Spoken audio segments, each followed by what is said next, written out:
Thank you, Shailaja ma'am, for the beautiful message that she has given. I think every teacher's heart feels like that. Even though we get less salary, we work for the students' excellence and students' progression in each and every institution.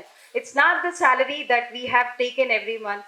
It's the student progression that we are looking forward for their better future. Thank you, ma'am. Thank you for the good speech. Next, is anybody interested? Speak few words on this occasion. Thank you, sir. ఈ టీపీటీఎల్ఎఫ్ కార్యక్రమానికి విచ్చేసినటువంటి ఉపాధ్యాయ సోదరులకు సోదరీమణులకు అందరికీ నా హృదయపూర్వక నమస్కారాలు. నా పేరు సోమరాజ్ అండి. నేను సూర్యాపేట జిల్లా నుంచి ఇక్కడికి వచ్చాను. మన భారతదేశాన్ని సంస్కృతిని చూసినట్లయితే ఆనాటి కాలం నుంచి ఈనాటి కాలం వరకు కూడా ఎక్కువగా గౌరవం పొందేటటువంటి ఉత్తమమైనటువంటి వృత్తి ఏది ఉంది అని అంటే అది కేవలం ఒక ఉపాధ్యాయ వృత్తి మాత్రమే అని మనం సగర్వంగా చెప్పుకోవచ్చు. అప్పుడు చెట్ల కింద ఉన్నటువంటి ఉపాధ్యాయుడు ఈరోజు పెద్ద పెద్ద బిల్డింగ్లలో పెద్ద పెద్ద స్థలాలలో బిల్డింగ్లు కట్టుకున్నా సరే ఎదిగింది ఎవరు అంటే యాజమాన్యాలు తప్ప ఉపాధ్యాయులు కాదు అనేది అందరికీ తెలిసిన విషయం. అయినా సరే మనం అరాకొర జీతాలతోటి ఈ రోజు వరకు మన పిల్లల కోసము మన కుటుంబం కోసము ఈనాడు పనిచేస్తున్నాం. గతంలో చూస్తే ఉపాధ్యాయులు అనేవాళ్ళు కేవలం పురుష సంఖ్య మాత్రమే ఎక్కువ ఉండేది. కానీ ఈరోజు మనం చూస్తున్నట్లయితే మహిళల సంఖ్య అనేది రోజు రోజుకు పెరిగిపోతున్నది.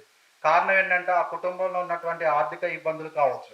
ఎందుకంటే ప్రత్యక్షంగా నేను సూర్యాపేట జిల్లా ప్రైవేట్ టీచర్ ఫెడరేషన్కి వర్కింగ్ ప్రెసిడెంట్గా ఉంటూ కరోనా కాలంలో చూసినటువంటి విపత్కర పరిస్థితులు అనేవి ఎంత అగమ్య గోచరంగా ఉన్నాయంటే చాలామంది నా మిత్రులు కుటుంబాన్ని పోషించలేక ఆత్మహత్య చేసుకున్నటువంటి సందర్భాలు ఉన్నాయి. కుటుంబాలు విడిపోయినాయి. పిల్లలు ఒక దగ్గర, తల్లులు ఒక దగ్గర, తండ్రి ఒక దగ్గర ఉన్నటువంటి విపత్కర పరిస్థితులలో ఆ రోజు మేము సూర్యాపేట జిల్లా నుంచి పోరాటాలు చేసినాం. అప్పుడు ఉన్నటువంటి ప్రభుత్వానికి అక్కడ ఉన్నటువంటి కలెక్టర్లకి ఎన్నో వినతి పత్రాలు ఇచ్చినా కానీ ఎవరు కూడా దాన్ని పట్టించుకున్నటువంటి పరిస్థితి లేదు. ఈ మధ్య మనం చూసినాం, గత ప్రభుత్వంలో ఉన్నటువంటి మంత్రులు కూడా ఈరోజు అంటున్నాం మేము ప్రైవేట్ టీచర్లకి అది చేసినాం ఇది చేసినాం అంటున్నాం. నేను ఈ వేదిక నుంచి గత ప్రభుత్వానికి అది హెచ్చరిక కావచ్చు ఏదైనా అనుకోండి, కానీ చేసింది లేదు. 2 నెలలు మనకు ఒక 20 కేజీల బియ్యం ఇచ్చిండ్రు, 2000 రూపాయలు ఇచ్చి మేము సంవత్సరం మీద 8 నెలలు మనం ఇబ్బందులు పడ్డాం. ఈ సంవత్సర కాలం మొత్తం కూడా ఎన్ని ఇబ్బందులు పడ్డామో కూడా ఎవరు పట్టించుకునేటువంటి వాళ్ళు ఈరోజు ఉన్నారు. అందుకని ప్రభుత్వ ఉపాధ్యాయులు ఉన్నాం, ప్రైవేట్ ఉపాధ్యాయులము ఉన్నాం. ప్రభుత్వ ఉపాధ్యాయులకి ప్రైవేట్ ఉపాధ్యాయులకి తేడా ఏంటి? వాళ్ళకు ఉన్నటువంటి ఫెసిలిటీస్ దాంట్లో మనకు ఒక 10% కూడా లేవు. ఇప్పుడు గతం ఉన్నటువంటి మంత్రులతోటి కూడా మేము మీటింగ్లు పెట్టించి మాకు కనీసం ఏదైనా అకస్మాత్తుగా చనిపోయినటువంటి వాళ్ళకు 5 లక్షలు ఎక్స్గ్రీషియా ఇవ్వండి, తర్వాత ప్రైవేట్ టీచర్లలో యాజమాన్యాల నుంచి పిల్లలకు ఉచితమైనటువంటి విద్యను అందించండి, తర్వాత ప్రతి పేద వాళ్ళకి హెల్త్ కార్డుని ఇష్యూ చేయండి అని మనం ఎన్నో పోరాటాలు చేసినా కానీ పట్టించుకున్నటువంటి పరిస్థితి లేదు. ఈరోజు ముఖ్యంగా ఇక్కడికి నేను ఎందుకు వచ్చానంటే ఇప్పుడున్నటువంటి ప్రస్తుతం మంత్రిగా ఉన్నటువంటి పొన్నం ప్రభాకర్ గారికి మన ప్రైవేట్ టీచర్స్ నుంచి నేను నా గొంతు వినిపించడానికి వచ్చాను. ఎందుకంటే ఆ గత ప్రభుత్వం చేయలేదు, ఇది ప్రజాప్రభుత్వంలో ఉంది కాబట్టి కనీసం ఇప్పుడు మనకి ఇక్కడ నరసింహారెడ్డి సార్ కూడా వస్తున్నారు ఇక్కడికి ఎడ్యుకేషన్ డిపార్ట్మెంట్ నుంచి. కాబట్టి ప్రభుత్వ పరంగా జీవోలు ఎప్పుడైతే మనకు వస్తాయో అప్పుడు మాత్రమే మన ప్రైవేట్ టీచర్లకి గుర్తింపు ఉంటుంది తప్ప ఎన్ని రోజులు పనిచేసినా మనకు అరకొర జీతాలతో బతకడం తప్ప ఎలాంటి ఉపయోగం అనేది ఇక్కడ లేదు.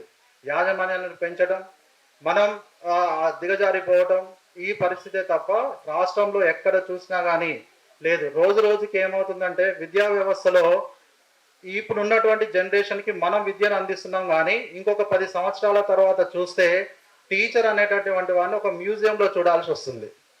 ఎందుకంటే ఉపాధ్యాయ వృత్తి నుంచి చాలా వరకు 50%, ఇప్పుడు లేటెస్ట్ సర్వే ఇండియా మొత్తంలో చూస్తే ప్రైవేట్ కానీ స్కూళ్ళల్లో కనీసం 10 లక్షల మంది ఉపాధ్యాయుల కొరత ఉన్నది స్టాటిస్టికల్గా మనకు ఉన్నటువంటి ఇన్ఫర్మేషన్.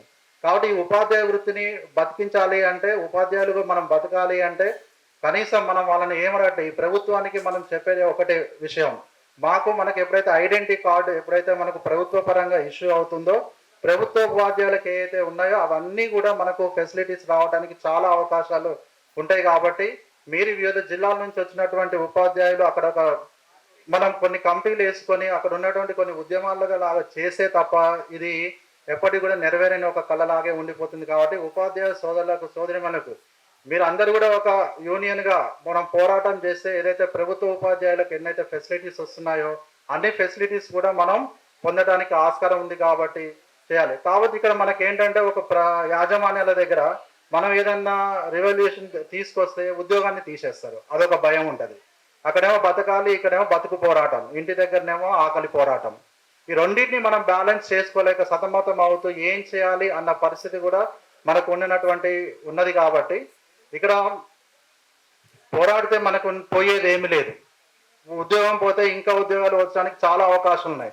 మీరు అబ్జర్వ్ చేయండి, 1 సంవత్సరంన్నర కాలం మాత్రం ఏ జీతాలు లేకుండా బతకగలిగిన వాళ్ళం ఎందుకు మనం వాళ్ళకి పోరాటం చేస్తే బతకలేము అనేది ఒకటి ఆలోచించి దానికోసం అందరం కూడా ఐక్యంగా పోరాటం చేస్తే దీన్ని రాష్ట్ర స్థాయిలో ముఖ్యమంత్రి గారి దగ్గర కూడా తీసుకుపోవడానికి ఈరోజు మనకు ఇక్కడ అవకాశం ఉంది. కాబట్టి మన గొంతుగా ఈ కమిటీ మన టీపీటీఎల్ఎఫ్ వారికి కూడా ప్రైవేట్ టీచర్స్ నుంచి దీన్ని రెఫరెండం ఇవ్వాలని మనం మనస్ఫూర్తిగా కోరుకుంటూ ఈ అవకాశం ఇచ్చినటువంటి ఇక్కడ కమిటీ నిర్వాహకులందరికీ కూడా ధన్యవాదాలు, నమస్కారాలు.